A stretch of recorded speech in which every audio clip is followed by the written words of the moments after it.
Hey guys, Kate Sewer Girl here. I have more Combat 1 pulled up. I thought in today's video what I'll do is I'll show you all the different endings for each character that you would normally unlock by going to the campaign, towers, and then you would choose at least one of these three. I guess you could do this one, or this one right here if you wanted to. It's just Survivor, Defeat 25. But typically you want to do one of these three, and I just recommend if you want to get them done quickly, do the Novice. But yeah, you'll do that, you'll choose your character, and when you complete it, you'll unlock the movie, which will show up here if you want to watch again. So I'm going to go through each one of these. I'm going to mute myself so you can hear the actual character endings, and then we'll go from there. So here is Astro's ending. I couldn't believe that Liu Kang welcomed me in Earthrealm, or that he thought me worthy to study with his Shaolin masters. After a lifetime of wishing for one, I finally had a home. But my joy was tempered as I thought about Serena. My shadow sister was still under Quan Chi's yoke, and she deserved a life free of him as much, if not more, than I. Quan Chi and my other sisters proved tenacious, but they were no match for my blade. I snatched Serena from them. Then Liu Kang helped me break Quan Chi's spell. Her mind free of his influence for the first time in years, Serena chose to join me in Earthrealm. My sister and I once again fight side by side, only now we do so for Earthrealm. Together, we have formed the Order of Light.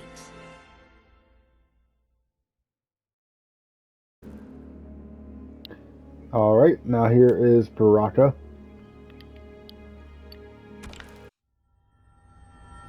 While the regime had changed, little else had. My people still suffered in silence, ignored by the rest of Outworld. Though now I knew Empress Melina's secret, that she was also afflicted with Tarkat. If anyone would help, it would be her. But how to get an audience? Syzoth. He was the Empress's new emissary to the Zaterrans. I asked him to introduce us. At great personal risk, he agreed.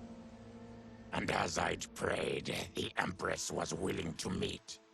Even better, she would visit the colony. She was shocked to see how we lived. She moved quickly to provide for our care and comfort. Thanks to the Empress and Syzoth, we Tarkatans are no longer pariahs. Until our disease can be cured, that will do. Alright, and here's Garrus. Though the barriers between timelines had been rebuilt, there was no question that they could again be broken. Protecting this timeline would require eternal vigilance, so that it could not fall victim to further outside aggression. But nothing in my countless lifetimes had prepared me for this task. In none of them had multiple timelines ever coexisted. Monitoring them for threats was an entirely novel problem. It would require a novel solution.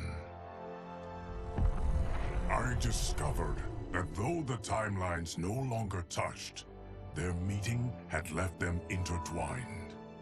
I can now secretly surveil all timelines, keeping watch for potential danger. It pleases me to do this service for the new era. Lord Liu Kang may rest assured that it is secure.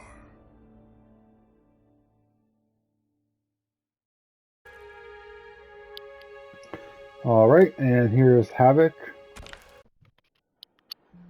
Quan Chi's defeat had cost me everything. For months I had furthered his plot, and now I had to start over. Saito's people were still in chains. That's when Rain approached me. On the run from Empress Melina, he was desperate for help. And though I'd had my fill of sorcerers, this one was different. I agreed to provide him safe haven. He agreed to help topple Saito's government. And topple it we did. Rain summoned a wave so fast, so powerful, that it crushed the capital. Saito's fascist rulers were swept away. My people are finally free. They can chart their own course, needing only to follow their own desires. Their lives are now blessed by anarchy.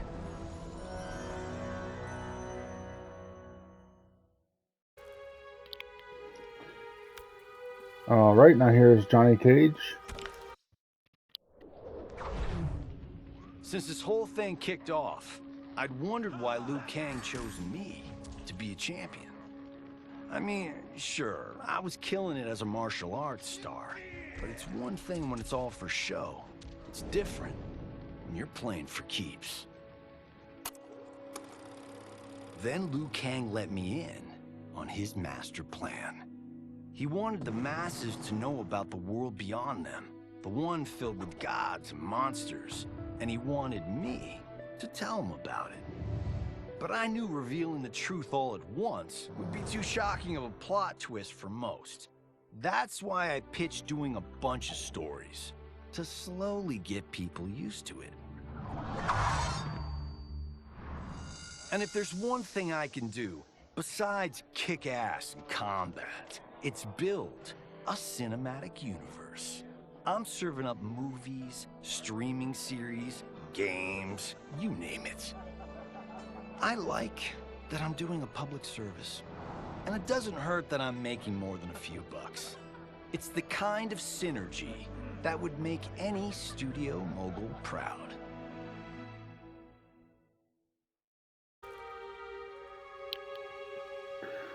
Alright, and here's Kenshi. I wasn't looking for allies against the Yakuza, but I found one in Special Agent Jackson Briggs. He'd heard gangsters plotting to kill me on a wiretap and came calling, hoping I'd be his informant. We planned to part ways when we got the job done, but then Shang Tsung showed up to steal Sento. Needless to say, Jackson had questions. It blew his mind to hear that the stories in Johnny's movies were real. Once the shock wore off, Jackson quickly sized up the threats Earthrealm faced. To deal with them, he got his bosses at the FBI to form the Outworld Investigation Agency. When he asked me to sign on, I hesitated. After all, me? A government agent? But it's an important job. And more importantly to me, an honest living.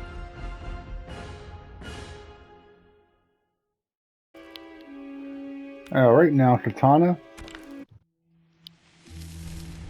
General Shao's revolt left Outworld's armies in tatters. We were vulnerable to enemies both foreign and domestic. That's why my sister asked me to take command, to stitch her military back together and purge Shao's loyalists within it. She trusted only me with the task. The soldiers, however, had little faith. They thought me a spoiled dilettante, unprepared and unfit to serve. That I could fight mattered little. All that mattered was that I wasn't one of them. I finally earned their loyalty by orchestrating an epic victory over Shao and his rebels. Though the general himself escaped, his forces were smashed. For as long as I am able, I will lead the Empress's armies in defense of Outworld. Through strength, we will achieve peace.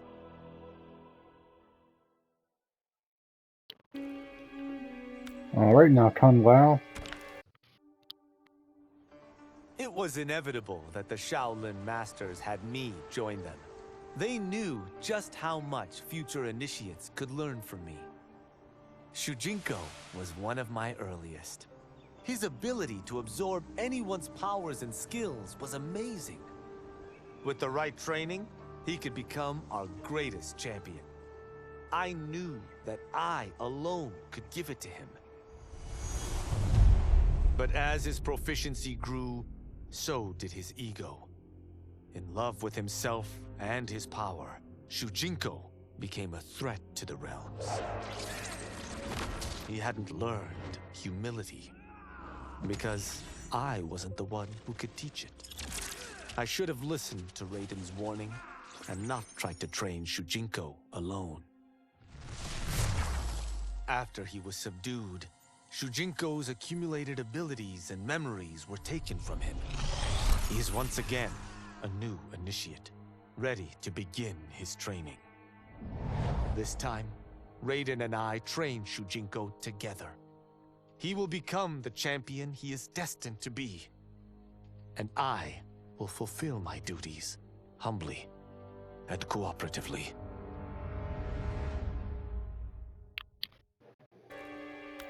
Alright, now for Li Mei.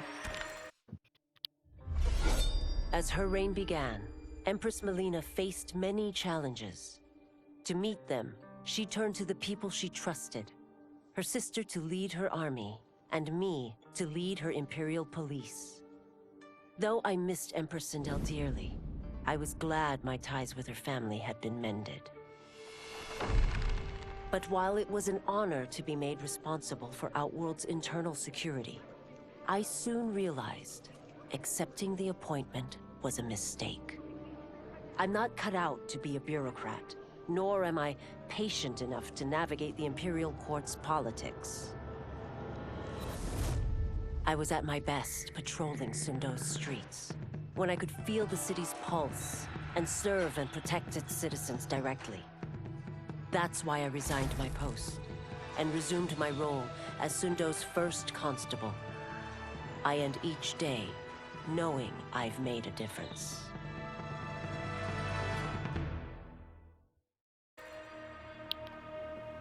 Alright, now for Liu Kang. My loyal partner had warned me. Reclaiming my power as Keeper of Time might have unforeseen consequences. In this, as in most things, he proved prescient. The process I had undergone did irreparable harm to my body. Taking back my power had cost me my immortality.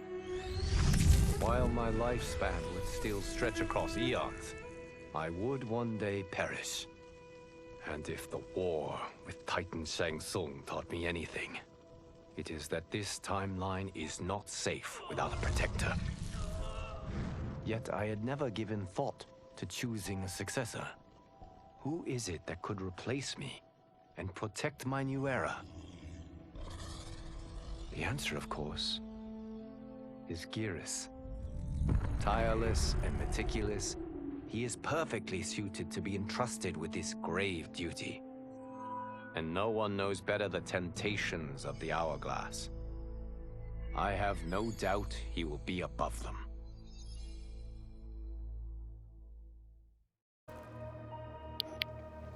Alright, now for Melina. Though worried about how the public might react, I met with Baraka to discuss his Tarkatans. Speaking from his heart, he moved me. I agreed to visit his colony and see how his people lived. The conditions were atrocious. This was one of my mother's few mistakes. Like all Outworlders, she treated Tarkatans with scorn. What they deserved from us was compassion. And the only way to get it for them was to reveal my affliction. To show all my subjects that even an empress could get Tarkat. The scandal my revelation caused was intense. But with the help of Kitana and Tanya, I emerged from it a stronger Empress than ever. My honesty, empathy, and resolve won over my remaining doubters. There is no longer any question that I am fit to lead the Empire.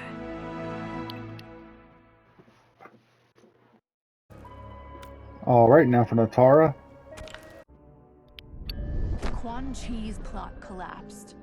Along with it, my plan to secure new beings to feed my starving people. Because I'd advocated for partnering with him, I was held responsible. If I didn't seize for Viternus' new feeding grounds, the Coven would banish me. But then, I had a revelation. I didn't need to conquer realms to feed my people. I simply needed to capture enough beings to breed them. Once they multiply, Viternus will have a limitless, renewable source of food. And I only need a few thousand to start. A number so small compared to the billions in the realms that no one will notice as people go missing. But it will be more than enough to establish our breeding stock and feed a ravenous Viternus.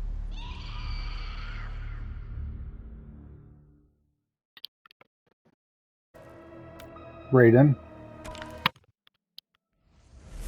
Were it not for my godly counterpart, I would not have survived the battle against Titan Shang Tsung. Meeting him, though, raised questions. Why did I replace him in this new era? Why was I made mortal? Lord Liu Kang told me of his Raiden's nobility and righteousness, about his steadfast leadership in the defense of Earthrealm. He also told me about Raiden's dark side, how he could be consumed by rage and cast aside the rules he otherwise lived by. Making me mortal and incapable of such anger was to keep me from following in his footsteps. Though I understood the reasons why, I felt I had been done a disservice. To survive the coming battles, I may need the edge that only great rage can bring.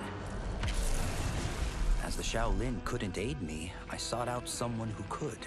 Someone to stoke the fire within me and teach me to master it. For this, I could have no better teacher than the Shirai Ryu's Grand Master.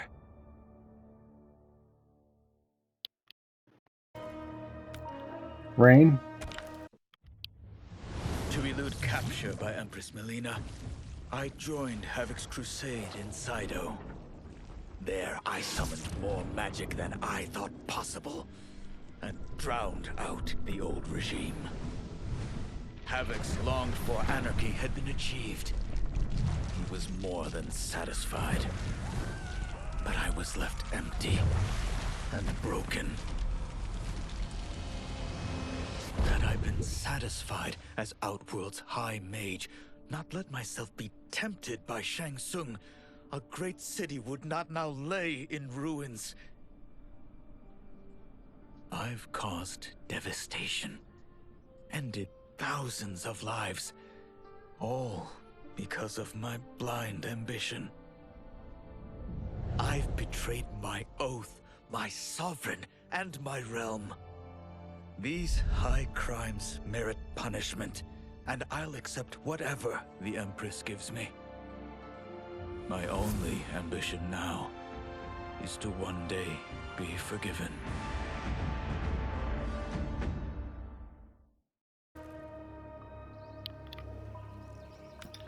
Alright, Rachel.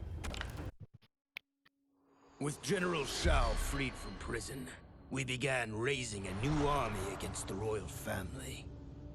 Though many were eager recruits, few were good at soldiering. It was so bad, the general was forced to change tactics. He decided that we needed a doomsday weapon. That weapon isn't a thing, though. It is a monster. Onaga, the Dragon King. The general told me the old legends were true. that his ancient ancestor defeated Onaga, trapping him deep inside Mount Sagan. The Dragon King is still there today, his pent-up fury waiting to be unleashed. Because Onaga is so dangerous, the General wouldn't risk trying to tame him before. But now, he feels we have no choice. Though I likely won't survive, I accept this mission gladly. I can think of no greater honor than to give my life in the General's service.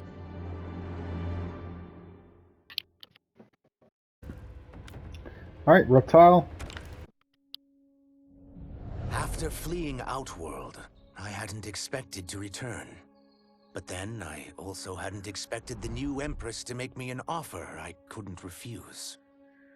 To thank me for helping stop General Shao's rebellion, she asked me to be her emissary to the Zaterrans. Going home, bearing the seal of the royal house, I would show, once and for all, that my mutation wasn't to be feared. That it wasn't a source of shame. To my surprise, I was welcomed. But those warm smiles hid a dark secret. I stumbled upon a trove of official records, which showed that my shape-shifting ability isn't unique. Many Zaterrans are born with it, but are killed by their government to keep it from spreading. Who started this barbaric policy? Who is now enforcing it is unknown. But I will find out. And I will put an end to this madness.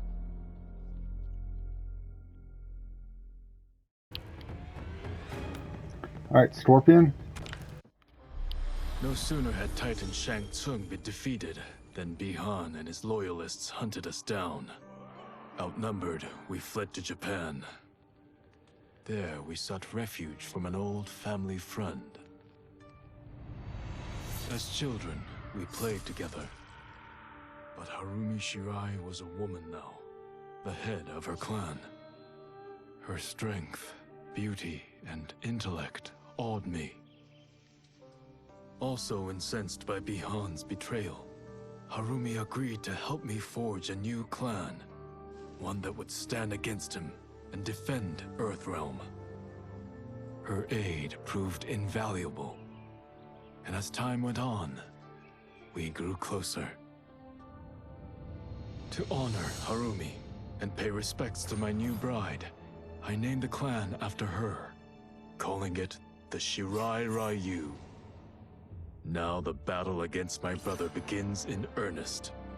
The Shirai Ryu won't rest until Bi-Han is defeated and the Lin Kuei's honor restored.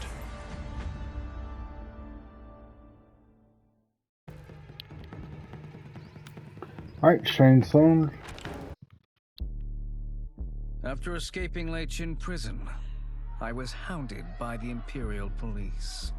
I needed a place to hide and to recuperate while I plotted the best way forward. I knew the remote canton of my youth would be perfect.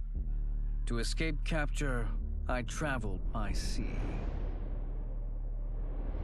Little did I know that a gargantuan storm was brewing. My tiny craft was smashed apart.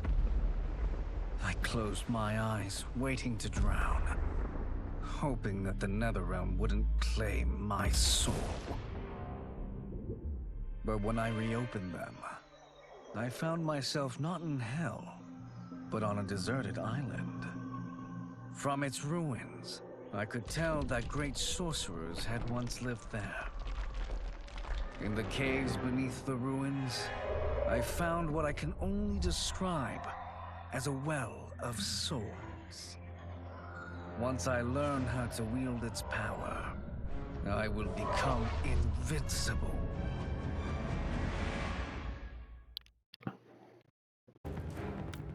Alright, General Shao. The battle had been lost, but the war isn't over. I won't stop fighting until I take Outworld's throne. That they thought Lei Chin Prison would hold me is laughable. Once free, I began planning my next campaign. I would need an unstoppable army to overthrow Melina. Unfortunately, most of my former soldiers lacked the courage to rally to my standard. Rebuilding my army would require finding new recruits. And that task is proving easier than expected. Outworld's golden age has left more than a few behind. Without hope, without power, they eagerly heed my call to tear down Melina's government.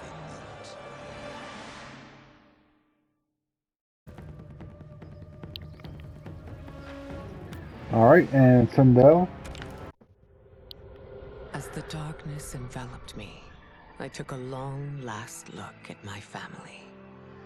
I did not expect to see them again until their souls joined mine in the living forest. But miraculously, my beloved husband delivered me from oblivion. Though he couldn't save my body, Jared had preserved my soul. Like him and countless others, I am now a part of Ermac. Yet ours is not a peaceful repose. The collected souls within Ermac have their own needs and agendas. Before we can speak as one, we must first reach consensus. I had thought, as the former rulers of Outworld, I and Jared would hold sway. But here we are, two souls among many thousands, fighting for the right to be heard. And if there is one thing we do well together, it is fight. We will win the right to govern Ermac as we once had governed Outworld. And we will rule for the benefit of all.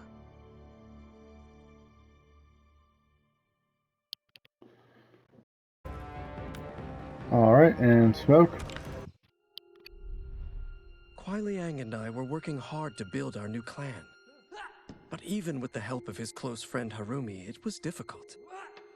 The biggest problem was finding the right initiates. Then, one night, while walking outside Harumi's compound, I was attacked. I thought at first it was a Lin Kuei assassin, but his strikes were too uncertain, too angry. My attacker, it turns out, was a boy. Homeless and hungry, his assault was born of desperation. He needed money so that he could eat. It was like looking at myself 15 years ago. I would have ended up just like him if the Lin Kuei hadn't taken me in. So I took the boy to Kuai Liang, who also appreciated his fire. We made him our first initiate. The boy's name? Hanzo Hasashi.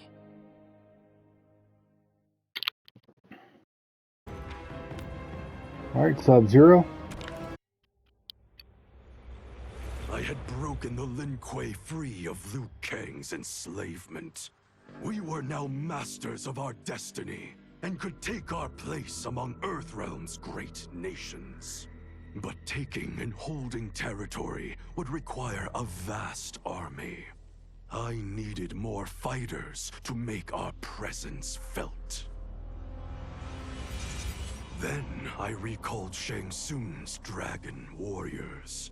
An army of them would be unstoppable. But trafficking in such strong magic would surely draw Liu Kang's attention. Sector advised that we avoid detection by building our army using science, not sorcery. We've invested much into this endeavor, and we are beginning to see results. Once again proving the depths of Sector's genius. When we are done, all of Earthrealm will honor our desires and heed our demands. If not, they will face the Lin Kuei's wrath.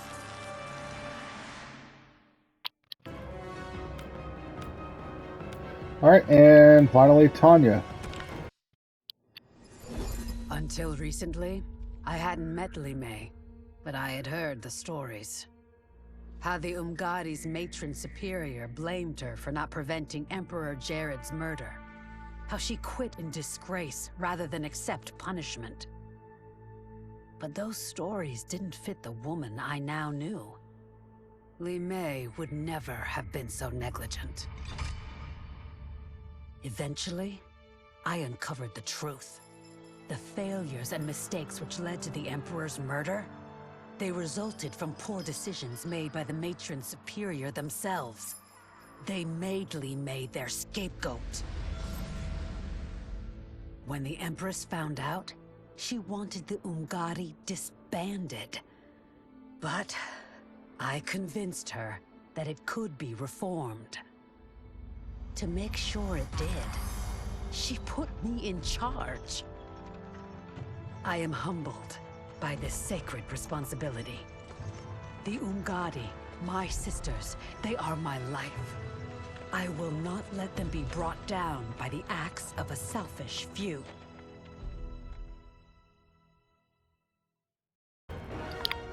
And there you go. That's all of them. So yeah, if you were curious to see what the endings were for all the different characters, but you didn't feel like doing all the, tedious work of the towers with each character, there you go. So thank you guys for watching. If you want to see more videos, let me know, and I'll see you all in the next video. Peace.